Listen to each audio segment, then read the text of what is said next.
Halo Sobat Film, gimana kabarnya? Semoga kalian baik-baik aja ya. Kali ini gue akan menceritakan kembali kelanjutan dari film The Rain, episode kedua dan 3. Jika kalian belum menonton episode 1 dari film The Rain, linknya ada di deskripsi. Gue saranin tonton video episode 1-nya dulu, biar tahu jalan ceritanya.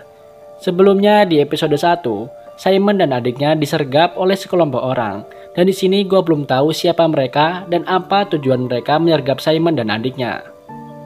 Episode 2 dimulai dengan scene 6 tahun sebelum dari penyergapan tersebut, di mana setelah kejadian hujan yang membawa virus mematikan, terlihat sekelompok tentara datang dan mulai menyelidiki kasus kematian yang diakibatkan virus tersebut.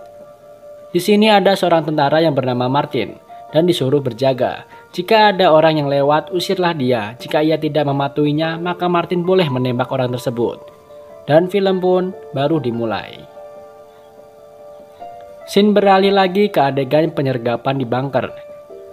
Mereka lalu memojokkan Simon dan adiknya di sebuah ruangan dan mengunci mereka di sana. Ternyata mereka melihat Simon di kota dan mengikuti Simon sampai di bunker tersebut. Terlihat mereka sedang menggeledah bunker itu dan mencari sesuatu yang mereka butuhkan.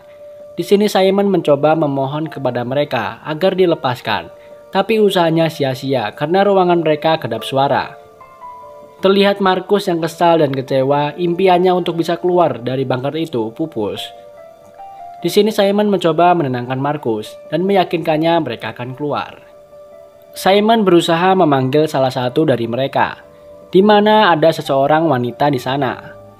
Dikarenakan ruangan yang mengurung Simon kedap suara, wanita itu tidak bisa mendengar Simon yang berteriak meminta tolong. Simon lalu mengambil sebuah spidol dan menuliskan nama di kaca tersebut. Ternyata wanita itu bernama Beatrice. Simon lalu bertanya apa yang mereka cari. Ternyata Beatrice mengatakan bahwa mereka mencari sebuah makanan karena mereka sudah berhari-hari tidak makan. Di sini Martin yang menjadi pemimpin kelompok itu mengajak mereka semua pergi. Dan Martin ingin agar Simon dan adiknya ditinggal karena hanya menjadi beban aja.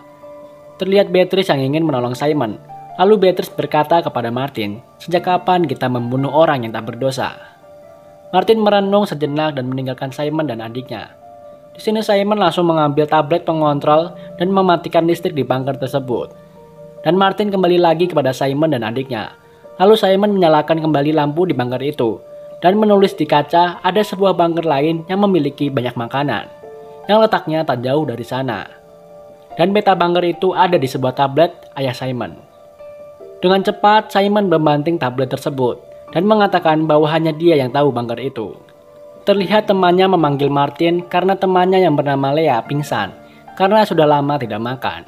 Dengan terpaksa Martin membebaskan Simon dan adiknya agar menunjukkan bunker makanan yang Simon tahu.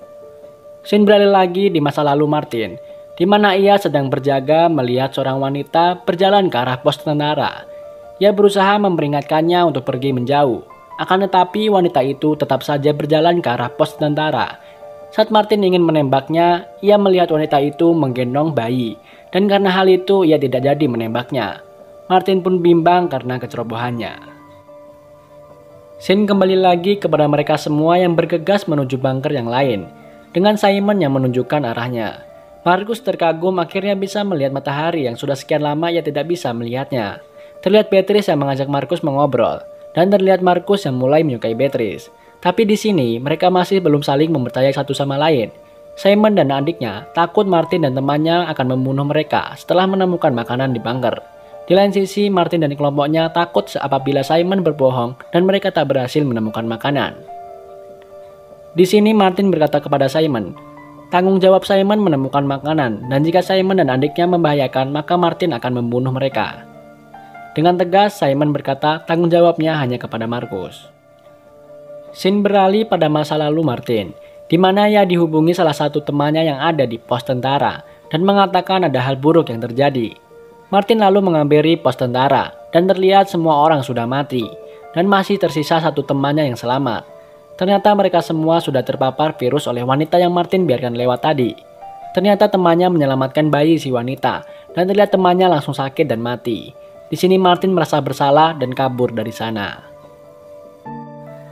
Adegan kembali lagi ke mereka yang berusaha mencari bunker, di mana tiba-tiba ada sekelompok penjahat yang datang, dan mereka bergegas menutupi tubuh dengan sebuah selimut anti hawa panas tubuh. Para penjahat itu menggunakan drone untuk melacak orang yang masih hidup dari hawa panas tubuh mereka. Tiba-tiba, seorang wanita berlari ketakutan, dan para penjahat itu mengejarnya.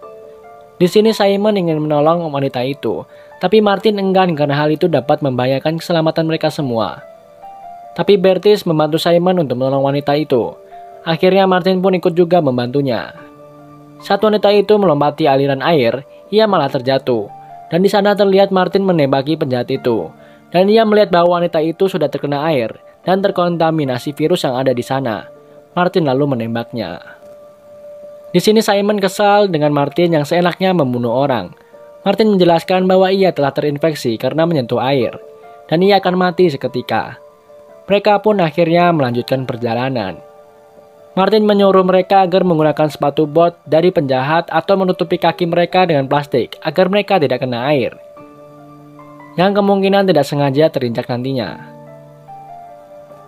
Lalu mereka mencari tempat meneduh sementara dikarenakan hujan akan turun sebentar lagi. Mereka masuk ke sebuah rumah dan meneduh di sana. Di sini mereka mulai menggeledah tempat itu dan mencari barang yang diperlukan. Dan di sini Jane mencarikan sepatu bot untuk Markus. Lalu Jane memberikan sepasang sepatu bot anti air yang didapatkannya dari mayat yang mati di rumah itu kepada Markus agar ia memakainya. Pada malamnya saat semuanya terlelap dalam tidur, Markus mendengar suara Beatrice yang mengajak Martin ke suatu tempat. Markus pun mengikuti mereka, dan ia melihat ternyata Beatrice mantap-mantapan sama Martin. Dan di sini Markus hanya bisa diam dan menahan rasa cemburunya. Keesokannya terlihat Markus yang galau. Di sini Beatrice menanyakan kenapa Markus muram sekali. Markus tidak menjawabnya dan terus berjalan. Saat mereka melewati pinggiran danau, tak sengaja Markus menginjak genangan air dan Martin langsung menodongkan senapan ke arahnya. Simon menghentikan hal itu, lalu menyuruh Beatrice memeriksanya apakah kaki Markus basah atau tidak. Ternyata kaki Markus tidak basah dan Martin mengurungkan niatnya untuk menembak Markus. Alhamdulillah akhirnya mereka sampai di bunker yang mereka tuju. Dan benar saja di sana banyak sekali makanan yang mereka inginkan. Dan di sini Simon melihat HP ayahnya yang tertinggal. Lalu Simon dan adiknya mencoba mengetahui keberadaan ayahnya. Dan terlihat bos ayahnya yang meninggalkan sebuah video dan mengatakan, "Turut berduka atas anak-anakmu." Padahal di sini Simon dan Markus masih hidup. Dan bos itu mengatakan kepada ayah Simon untuk jangan berhenti dan melanjutkan penelitiannya. Dan bos itu berada di kantor pusat Swedia dan menyuruh ayahnya Simon mendatanginya segera dan membereskan semua kekacauan yang terjadi. Dan hanya ayah Simon yang bisa melakukannya. Dan di sini mereka ingin pergi menemui ayahnya yang kemungkinan berada di Swedia. Dan film pun bersambung. Sebentar, jangan kemana-mana dulu. Kali ini saya akan langsung membahas episode ketiganya. Yuk tetap simak videonya sampai habis. Episode 3 diawali oleh masa lalu Beatrice yang bersama dua kawannya yang bernama Lea dan Jane, di mana mereka dikejar oleh Martin dan Patrick. Di sini akhirnya mereka tertangkap. Martin dan Patrick hanya ingin memeriksa mereka apakah ada makanan yang mereka bawa. Lalu Beatrice mengatakan ingin menunjukkan tempat yang banyak makanannya kepada Martin, dan Martin akhirnya tidak jadi menembak mereka. Dan scene beralih di mana Simon memberitahu kepada Martin bahwa ayahnya pergi ke Swedia. Dan ia ingin agar mereka semua ke sana. Gue kasih tahu dulu ya, mereka itu ada di negara Denmark, jadi Swedia cukup dekat dari situ. Martin menolak hal itu karena itu semua dapat membahayakan keselamatan dari mereka semua. Tetapi Simon dan adiknya bersikukuh untuk pergi ke perusahaan Apollon dan menemui ayahnya yang kemungkinan ada di Swedia. Martin menjelaskan bahwa untuk ke Swedia hanya ada satu jembatan saja karena semua jembatan penghubung telah dirobohkan agar mereka yang terinfeksi tidak masuk dan dapat dikarantina.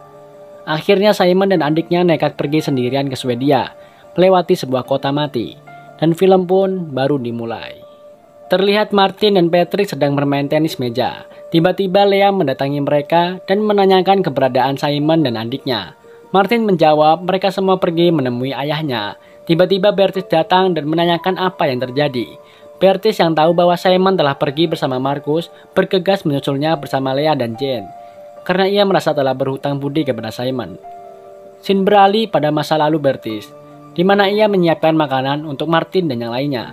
Mereka mulai berbincang dan mulai akrab satu sama lain. Adegan kembali ke Martin yang mulai mencemaskan Bertis dan yang lainnya. Di lain sisi terlihat Simon dan Markus yang sudah sampai di sebuah kota yang hancur dan sepi. Di sana mereka memasuki sebuah bus yang terguling, dan mereka melihat beberapa orang datang menghampiri mereka. Saat mereka ketakutan, ternyata itu adalah Beatrice, Lea, dan Jean yang menyusul mereka.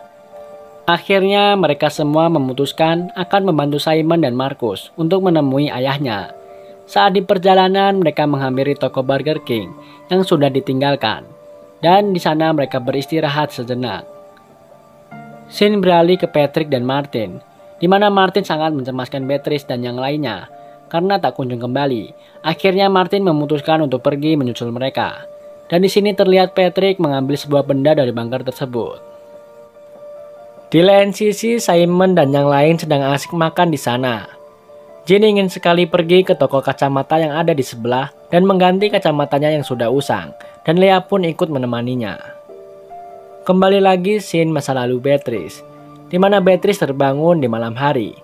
Di sana ia mendekati Martin dan melakukan mantap-mantapan bersama Martin. Di sini Beatrice meminta agar Martin menjaga dia dan teman-temannya. Oh, jadi di sini awal kisah cinta dari Beatrice dan Martin. Adegan beralih pada Beatrice dan Markus yang mengobrol, di mana Markus bertanya kenapa kota sangat berbahaya sekarang. Beatrice menjelaskan bahwa semua orang sedang kelaparan dan mereka saling membunuh demi mendapatkan makanan. Terlihat beberapa orang ada di depan toko Burger King tersebut dan melihati mereka. Orang-orang itu sadar bahwa ada bau makanan di sana. Beatrice dan yang lain pergi dari sana dan orang-orang itu masuk berebut makanan dan saling membunuh. Di sini malah Simon terpisah sama Markus dan Beatrice. Di lain sisi Lea dan Jean yang berada di toko kacamata tidak tahu akan kejadian itu. Terlihat Simon yang mencari Beatrice dan Markus dan di luar tampak akan hujan. Dan hal itu sangat berbahaya jika ia terkena air hujan tersebut. Di sana Simon melihat anak kecil sendirian dan ia mengajaknya untuk berteduh. Di lain sisi Martin dan Patrick sudah sampai di kota untuk mencari mereka semua. Karena cuaca akan hujan, mereka singgah di bus yang sempat disinggahi Simon dan yang lainnya. Sedangkan Beatrice mengajak Markus masuk ke rumah yang dahulu merupakan rumah Beatrice, dan mereka berteduh di sana. Di sana Beatrice menceritakan bahwa dulu orang tuanya akan bercerai. Karena depresi akan hal itu, ia menonton bioskop untuk menghilangkan stresnya. Setelah ia keluar dari bioskop, semua orang sudah mati terkena air hujan. Di sisi lain, Simon dan anak kecil tadi sedang menunggu hujan reda. Di sana Simon melihat anak kecil itu memakan morfin untuk menghilangkan nyeri di perutnya akibat kelaparan. Dan di sini karena iba, Simon memberikan sedikit makanan kepadanya. Di sini tiba-tiba seseorang datang menghampiri mereka, dan ternyata orang itu adalah ayah dari anak yang ditolong Simon. Adegan beralih pada Martin dan Patrick, di mana Patrick tidak sengaja menjatuhkan benda yang ia bawa dari bunker. Dan dari dalam benda tersebut muncul sebuah hologram peta dan memperlihatkan sebuah dinding yang mengkarantina tempat mereka sekarang. Di lain sisi Markus menenangkan Beatrice yang sedih mengingat masa lalunya. Setelah hujan berhenti, mereka mencari Simon dan yang lain. Adegan beralih ke Simon, di mana ia memberikan sedikit makanannya untuk ayah dan anak itu. Lalu mereka pergi meninggalkan Simon. Dan terlihat mereka dikerubuni oleh orang-orang karena membawa makanan. Aduh, ngapain coba keluar? Simon hanya bisa melihat hal itu dan kabur meninggalkan mereka. Ternyata ada seseorang yang melihat Simon kabur dan mengejarnya. Kemudian Simon mendatangi mereka di toko Burger King. Dan alhamdulillah mereka semua sudah kembali. Di sini orang yang mengikuti Simon datang dan menyandra Markus. Jika mereka tidak memberikan makanan, maka Markus akan mati. Dan tiba-tiba Martin dan Patrick datang dan berusaha menolong Markus. Karena takut dan pasrah, orang itu lalu menusuk Markus, dan ia pun kabur. Di sini Martin mencoba menghentikan pendarahan Markus, dan mereka secepatnya membawa Markus ke bunker yang lain untuk mendapatkan pertolongan. Alhamdulillah akhirnya mereka sampai di bunker yang lain. Kemudian mereka merawat Markus di sana dan mengobatinya. Setelah dirasa kondisi sudah mulai tenang, Martin memberitahu Simon bahwa ada sebuah peta yang memperlihatkan sebuah dinding yang mengkarantina mereka. Dan mereka yakin di balik dinding itu aman dan ayah Simon ada di sana. Dan mereka akan pergi ke daerah yang bernama Narkoping. Dan film pun bersambung. Wah, tambah seru filmnya. Kalian masih bingung karena film ini memiliki alur maju dan mundur? Jadi gue kasih kesimpulan dari episode kali ini. Dimana pada episode 2, kita akan diperkenalkan dari tokoh yang berperan cukup penting di film ini yang bernama Martin. Dimana dulunya Martin itu baik, tapi karena kebaikannya itu membuat teman-temannya tewas, sehingga sekarang ia tampak kejam dan membunuh siapapun yang bisa membahayakan temannya. Dan di episode 3, cerita berfokus pada masa lalu Bertis, yang bertemu dengan Martin dan Patrick, dimana akhirnya terjalin kisah asmara antara Martin dan Beatrice. Untuk episode selanjutnya lebih menarik dan lebih seru. Mohon bersabar menunggu ya bosku. Terima kasih sudah menonton sampai habis. Assalamualaikum warahmatullahi wabarakatuh.